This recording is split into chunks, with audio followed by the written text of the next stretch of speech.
আল্লাহ রাব্বুল আলামিন মুমিনদের সম্পর্কে ঘোষণা দিতে গিয়ে আল্লাহ পাক বলেন, মুমিনদের নীতিগুলো কেমন হবে, তাদের ব্যবহার আচার আচরণগুলো কেমন হবে, তাদের বিশ্বাস নীতিগুলো কেমন হবে, আল্লাহ রাব্বুল আলামিন জানায় দিলেন, ইন্নামাল মুমিনুনা আল্লাযীনা ইযা যুকিরাল্লাহু ওয়াজিলাত قلوبهم وإذا تليت عليهم آيته زادتهم إيمانا وعلى ربهم يتوكلون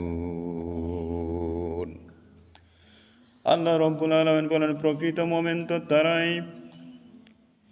আমার কথা শুনলে যাদের অন্তর কেঁপে ওঠে, যাদের দিল কেঁপে ওঠে, তাদের অন্তরে